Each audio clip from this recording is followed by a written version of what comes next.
In this section, we're going to derive the radial equation, which is the next step towards finding the eigenvalues and the eigenfunctions of the time-independent Schrödinger equation for the hydrogen atom. So previously, we derived this expression for the Hamiltonian for the hydrogen atom. We have this radial kinetic energy, which is the first term here. The second term looks like a angular momentum divided by something that kind of looks like a reduced mass, actually. And the final term is the Coulomb attraction between these. So now the next thing we need to do is to plug this Hamiltonian into the time-independent Schrödinger equation. But first we're going to make a guess for what the eigenfunctions of this should look like. And it starts by recognizing that the potential only depends on R. And if you look at these terms here, so this first term only depends on R. This is a purely radial part. Now this almost looks as though it might be separable. If it weren't for this 1 over R squared here, then what you would have is some terms that depend on R and then a term that depends on L squared. And it's just this 1 over R squared that makes that slightly more complicated. But we can still make a guess and see what this would look like if these were separable. So if this were separable, meaning that if these were sums of totally independent coordinates, if these were separable, then we know that the eigenfunctions of this Hamiltonian would be products of the eigenfunctions of the individual pieces. So they'd be products of the eigenfunctions of an R-dependent term and then of L squared. And so let's just start with that guess and see where it gets us.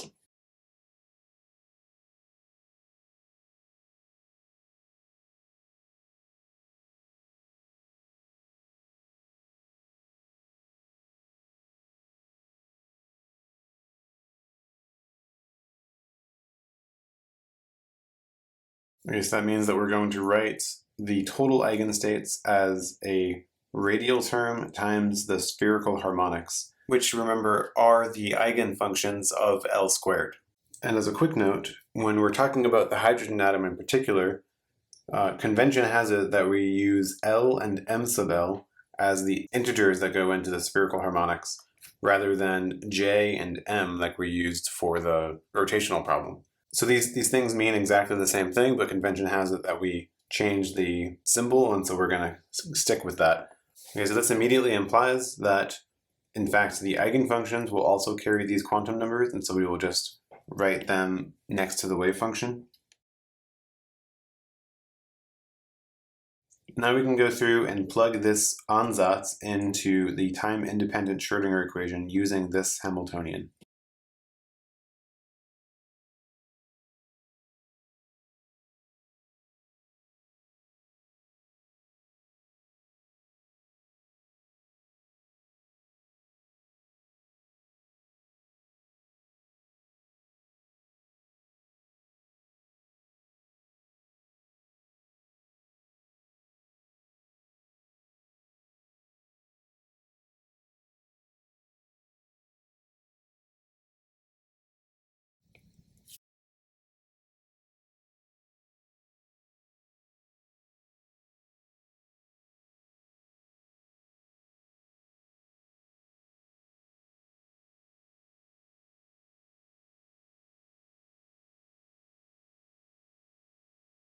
Okay, so the next step is to look at what would happen if you were to apply each of these terms individually to this ansatz for the eigenfunction. And for the first and for the last one, it doesn't really tell us too much because these are just being applied to unknown functions. But for L squared, we know what the eigenvalues are, and we also have the eigenfunction. And so we can just directly apply this onto this function here.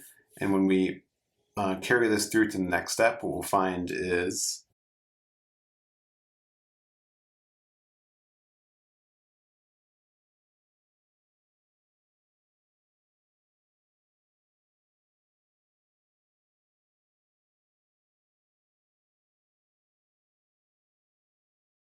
now here, all that we've used is we've used the fact that YLML is an eigenfunction of L squared with eigenvalue h bar squared L times L plus 1. And I notice that after we've done that, this operator that's here in the middle, it actually no longer has any explicit dependence on theta or phi. So it has no angular dependence whatsoever. All the angular part of this is sort of taken care of. And so we can divide both of these out from both sides. Now what we're left with is an equation just for r.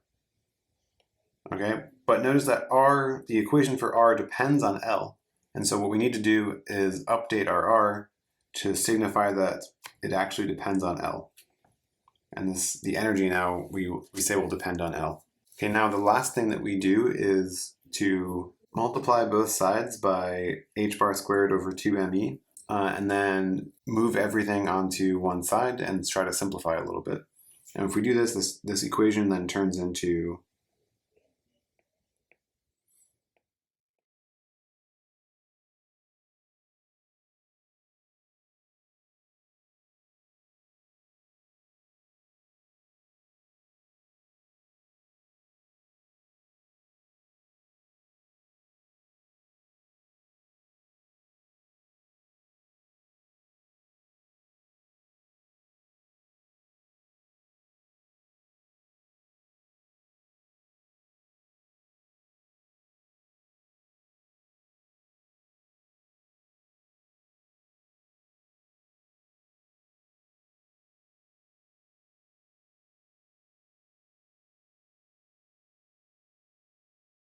Okay, now this is a slightly simplified version of the same exact problem.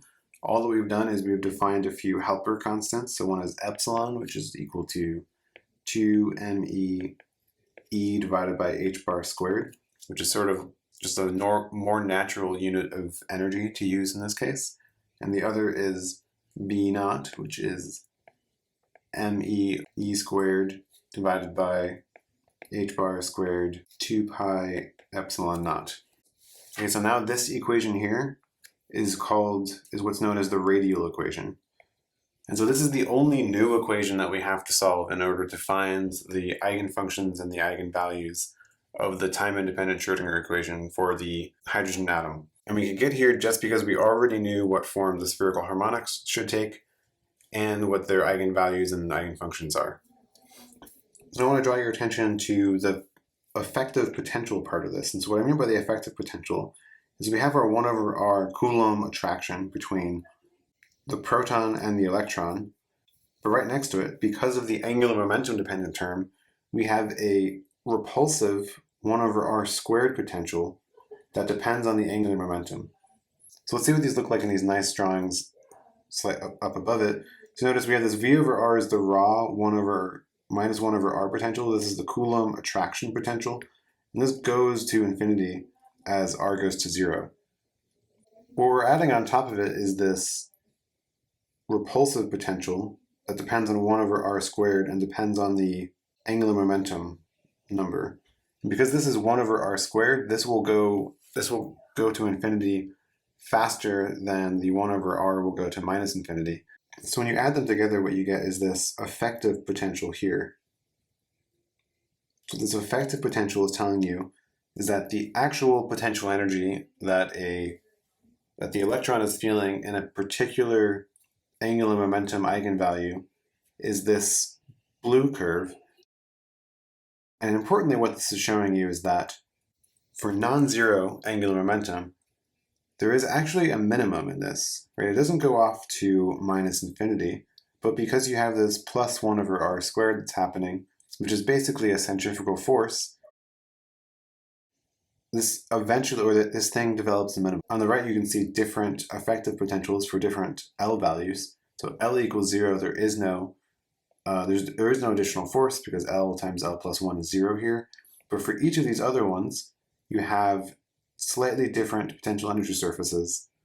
And you can see that they have very different profiles in terms of how negative the potential energy goes. And you notice that for higher angular momentum, the centrifugal force effectively pushes the electron out from the center, and you end up with less of a probability of finding the particle right next to the proton. Okay, so this is really just to derive from the idea that the radial equation depends on L. Okay, so completing our derivation of the eigenfunctions and eigenvalues of the time-independent Schrödinger equation for the hydrogen atom, Now at this point boils down to finding these solutions for the radial equation for different values of L. And we will see what those look like in the next section.